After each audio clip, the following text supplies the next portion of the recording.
Smart meter নিয়ে বিরাট ঘোষণা মুখ্যমন্ত্রী শুভেন্দু অধিকারীর। বুধবার বিধানসভায় মুখ্যমন্ত্রী স্পষ্ট জানিয়ে দিলেন, রাজ্যে প্রতিটি বাড়িতে স্মার্ট মিটার লাগানো বাধ্যতামূলক নয়। আর একটু শুনলে তো বামপন্থীদের হাওয়া বেরিয়ে যাবে। মাননীয় প্রধানমন্ত্রী নরেন্দ্র মোদীজির নির্দেশে ভারত সরকার ডোমেস্টিকের ক্ষেত্রে স্মার্ট মিটার লাগানো বাধ্যতামূলক করছে না। বিরোধীদের হৃদকম্পন ধরিয়ে মুখ্যমন্ত্রী বলেন যে 2027 সালের জানুয়ারি মাস থেকে গোটা রাজ্যেই প্রতি মাসে বিল আসবে, আর 3 মাস অন্তর বিল আসবে না। আগামী জানুয়ারি মাস থেকে 3 মাসের পরিবর্তে মাসিক বিল গ্রাহকরা পাবেন।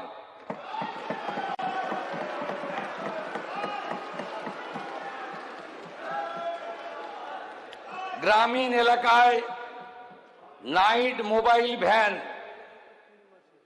দ্বিগুণ করা হবে এই অর্থবর্ষে।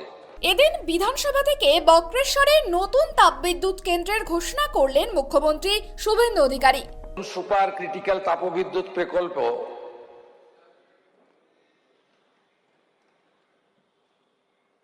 ওয়ান ইন্টু 800 মেগাওয়াট এটা স্থাপন করার প্রস্তাব রাখছি, যার আনুমানিক প্রকল্প ব্যয় 10,970 কোটি। বক্রেশ্বর জলাধারে মেগা ফ্লোটিং সোলার প্রকল্প 200 মেগাওয়াট ক্ষমতা সম্পন্ন ফ্লোটিং সোলার ফটোভোল্টাইক এফএসপিভি প্রকল্প এবং 80 মেগাওয়াট অবলিক 320 মেগাওয়াট ঘন্টা ক্ষমতা সম্পন্ন ব্যাটারি শক্তি সঞ্চয় ব্যবস্থা স্থাপন আনুমানিক প্রকল্প ব্যয় 2014 কোটি টাকা। রাজ্যের আইসিডিএস সেন্টারগুলির জন্য বড় ঘোষণা করলেন মুখ্যমন্ত্রী। ঘোষণা করলেন যে সমস্ত আইসিডিএস সেন্টারে বিনামূল্যে দেওয়া হবে বিদ্যুৎ পরিষেবা। সমস্ত আইসিডিএস সেন্টারে বিনামূল্যে বিদ্যুৎ সংযোগ এবং আলো এবং ফ্যান আমাদের WBSCDSL এর পক্ষ থেকে বিনামূল্যে দেওয়ার সিদ্ধান্ত আমি আপনাদের ঘোষণা করছি।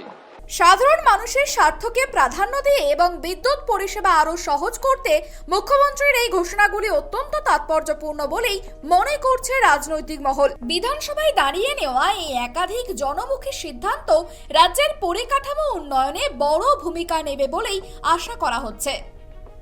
ক্যামেরায় বরুণ ভান্ডারীর সঙ্গে ত্রয়ন চক্রবর্তীর রিপোর্ট, KTV বাংলা।